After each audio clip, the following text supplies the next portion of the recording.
Hi everyone, it's Ashley. I'm back in the studio today and so glad to be here. It's been a couple of weeks, so I appreciate you joining me. We have some really great information coming up for folks who have businesses and organizations in this county, but specifically in Pigeon Forge. So you'll want to stay tuned for that. For those of you who out there who know Phil Campbell and what an amazing guy he is, he will be joining me in just a few minutes. So tag your friends and tell them to watch, and I will see you back here in just a couple of minutes.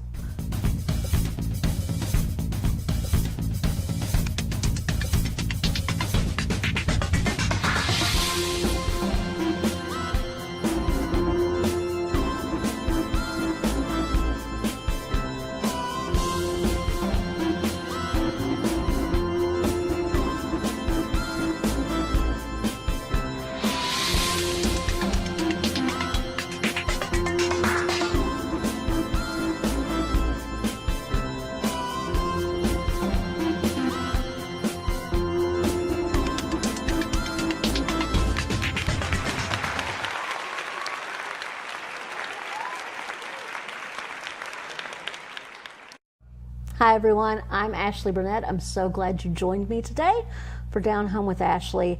Most of you know me from my work with Mountain Hope Good Shepherd Clinic. We do medical and dental for folks who don't have insurance, who live or work in this county. Many of you also know me as a realtor for Britton Real Estate Services. And of course, I hope you know me now as the host of this show, Down Home with Ashley. It is a pleasure to be with you every week and to let you know what's going on in this community. Mountain Fun Life really does strive to be your community channel, and we want to introduce you to the great people and places that make Sevier County what it is. I have one of those good folks with me today. This is Phil Campbell. Hey, hi. Phil, for those of you who don't know, runs the LeConte Center in Pigeon Forge, which is the huge convention center at the other end of the island parking lot. It runs me most of the day. I can imagine that. So it's an absolutely beautiful facility. If you haven't seen it, I would encourage you to stop by and take a look. Gorgeous inside and out, and it has done an awful lot of good for this county. So Phil, why don't you tell people a little bit about the history of the LeConte Center? Well, the LeConte Center opened in 2013. It's 232,000 square feet. It's got a real mountain lodge ambiance, which was really built into it. So you talk about the aesthetics of it, it really belongs. It really fits into our culture here. But the LeConte Center has a specific mission and purpose, and some of the keys to that were to create jobs, to stimulate economic development, to bring in large numbers of out-of-town visitors to spend money in our restaurants and our shops, stay in our hotels, and experience what we already have here. And we for years have done a great job with the family vacation visitor. But for those large meetings, we really didn't have anything to fit that. We have a lot of hotels that have great meeting space. They can accommodate up to 10,000 square feet or 15,000 square feet of space. But when you get beyond that and you get into the numbers of over 1,000 or 1,500 people, there really wasn't anything to fit that bill. So the city did a great job of really studying and figuring out what was the right fit. And that's where the LeConte Center came from. Right, and you do have some very large groups who've become regulars in this town. It has been a great boost to the economy. So tell us a little bit more about the programming that goes on at the LeConte Center. It's a wide variety of things. It can be trade shows, it can be sporting events, it can be, we do a lot of faith-based conferences. We do, just on the sporting side, we do cheer, dance, volleyball, basketball, gymnastics in February. I think this will be the 5th year that we'll have our gymnastics counts group with us. And most of our business is repeat. The folks are back year after year after year on the same date. So you really develop a real close bond, and you fit into what they're trying to do and they fit into what we're trying to do. So it's a real win-win. The faith-based conferences, I tell people all the time, we get to experience just about every kind of different religious faith that's out there. We have Methodist, we have Baptist, we have Pentecostal, we have Church of Christ. So some large conferences. We just finished one called Celebrators that had about 9,000 folks in for a senior adult conference. And you had a very special guest. We were honored to have former President George W. Bush speak at that, and did a really nice tribute to the veterans that night. And what even comes out of that is it's not just a win-win for them and for us, but it's a win for the community too, because Celebrators is a great example of at the end of their, when they finished out their last service, Phil Waltrip, who owns Phil Waltrip Ministries, who puts that conference on, asked Erling Teaster to come and ask 2 scout leaders, scout masters, because he had some volunteer scouts that passed out medals to every veteran that came to the George W. Bush tribute night. So he awarded $1,000 to each of those scout troops, $2,000 total, and then $1,000 in tribute to the city and the city services that were provided to them for the police and the fire and the EMS, of $1,000 to the local Boys and Girls Club. So that's where that's just an extra impact that hits you. But it's a great thing that happens within our community. It is, and I'll tell you where else we saw it. When we experienced the fires in 2016, we really learned that these folks aren't just our customers or our event owners, they're our friends. Yeah. And they came and showed up in a big way to help us. And almost everybody that, for the 6 months after that, did some sort of a fundraiser or some sort of a work day as part of their conference. And it really made you appreciate that there's a real partnership here. And I experienced a lot of that through Mountain Hope as well. People really feel like Pigeon Forge and Sevier County are a second home. Absolutely. And so when something happens here, they take ownership of that. And it did happen with the fires, and it was amazing to see the way people came together, not only in this community, but people who considered this, their second home. Right. So. And just a little more history on the LeConte Center, since we mentioned the fires and talking about that, it also served as an emergency shelter for 3 nights when that happened. In the short 5 years that we've been open, it's really become part of the fabric of this community. I'm really proud of that. And I will say, I've been in the LeConte Center so many times, and it is a completely different environment depending on what's happening there that day. Absolutely. So it really does. It melds to fit whatever group or organization, whatever their needs are.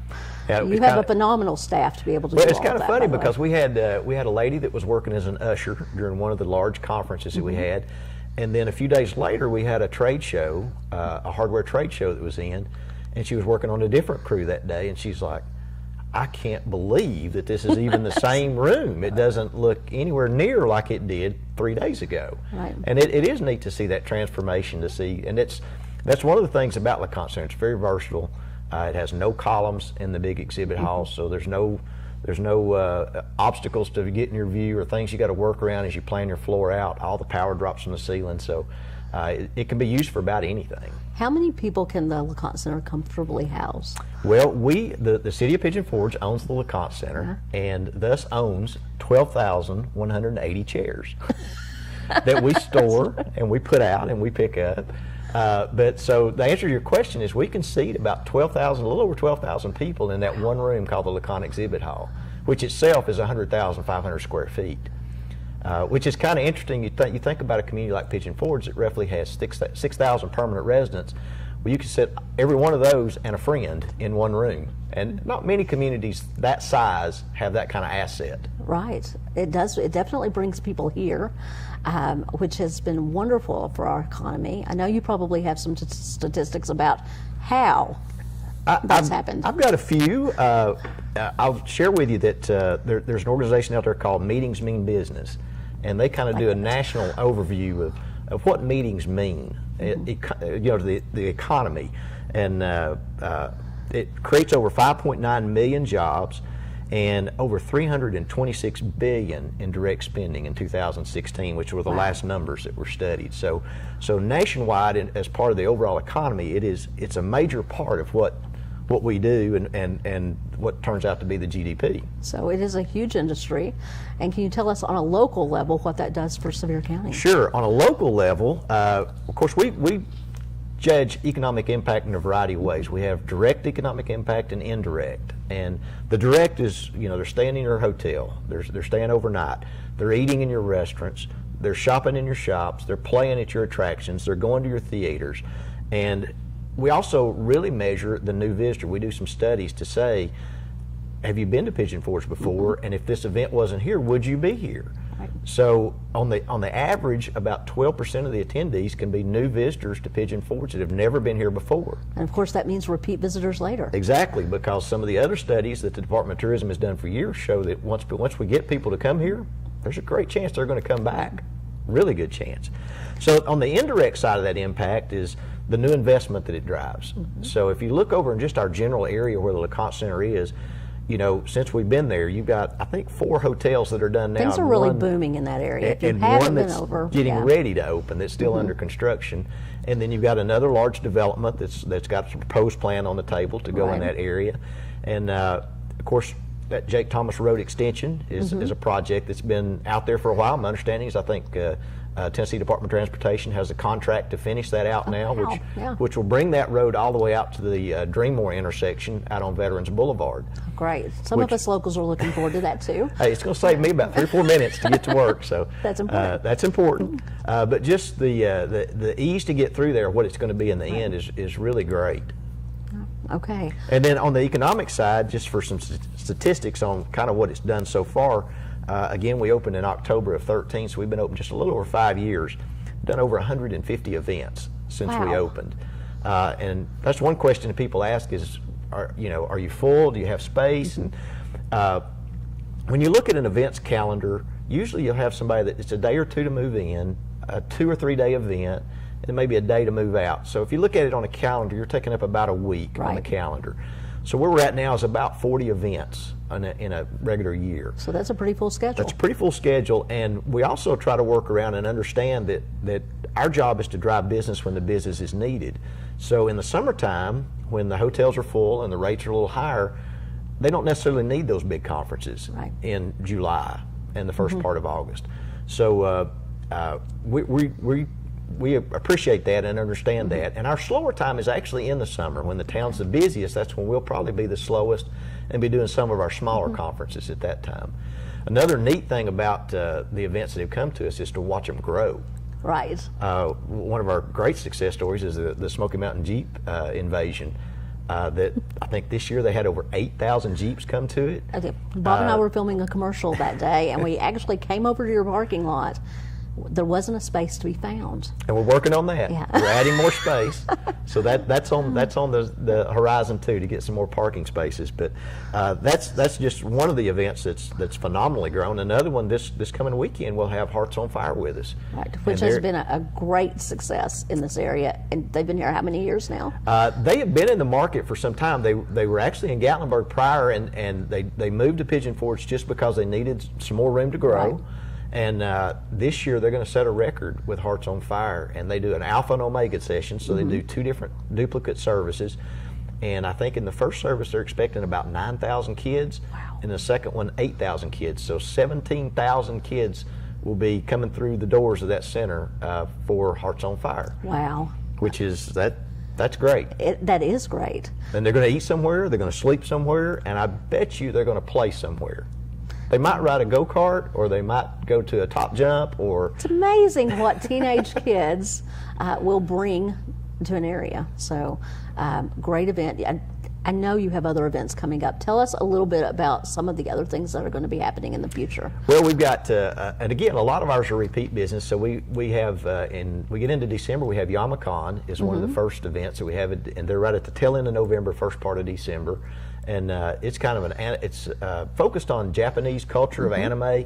So it's very popular. Actually, it is. Yeah. It's kind of a subculture and they some of it's comic book and some of it's costuming and cosplay and gaming. There's a whole section of gaming with it. So they're here the first part of November, and then the first part of December.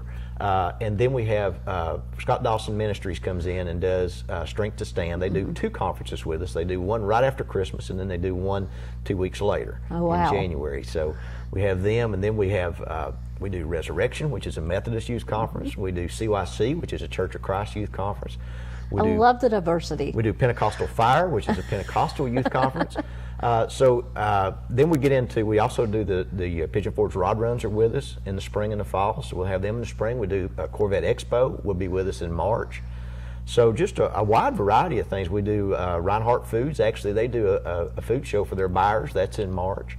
So a lot of those events will be coming up. And a lot of these events are open to locals as well, right? Many of them are. Gymnastics Counts is open to anybody that wants to come in and see some.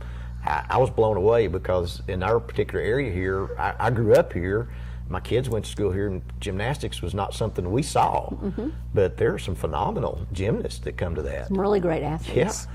So a lot of it is open to the public, and some of it is conference registration that you can go on to their website and sign up for their conference and attend the conference. And I'm sure they can find a list of events on your website as well. LeConteCenter.com. All right, and they have a great Facebook page where you can also check events out. All right. We try to publish just about every event that comes out. Now, some of our events that are private events, we just hosted the International Gift Exchange and Souvenir Show, which it is a private event. It's not open to the public. You have to be an invited buyer to attend that one. And one of the things I loved about that event is you worked very closely with the city of Sevierville. Correct, yeah. In fact, the event was already here in the market at Sevierville and had grown, and at the time they were actually putting a tent outside the Sevierville building to accommodate.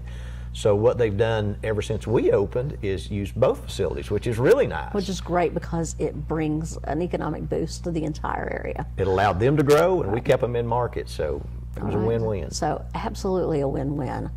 Okay, Phil, if there are folks out there who run organizations or have corporations who might want to look at the LeConte Center for a corporate retreat of some kind, churches who are looking at youth conferences, which has been a great thing for you all. Sure.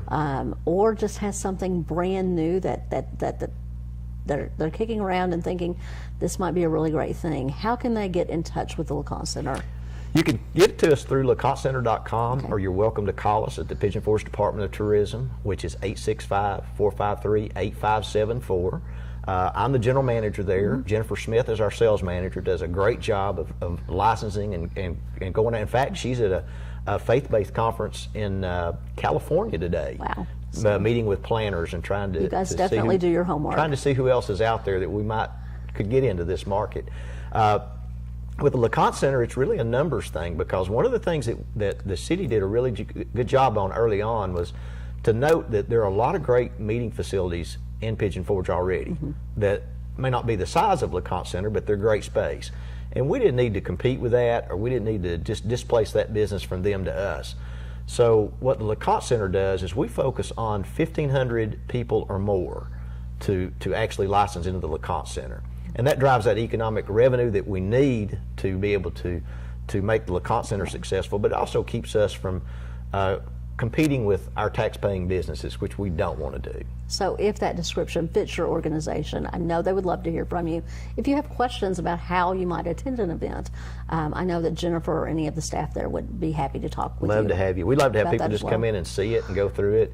And if you haven't been, it really is a beautiful space. And if you haven't been, shame on you, because we've had 1.2 million people come through those doors. Wow. I think I've probably been counting a few times. We may have. Thank you so much for being here, Bill. Well, thanks for having me. This has been a great conversation. Absolutely. Again, the LeConte Center is a beautiful asset. We are so happy to have you all here. And folks out there, if you know of great spaces or organizations or conferences we need to be covering, we'd love to hear from you. Feel free to comment here. Thank you again, Bill, for sharing with us. Thank you. It's a pleasure to have you here. We love talking about LeConte Center. Look forward to seeing you all again very soon. Take care.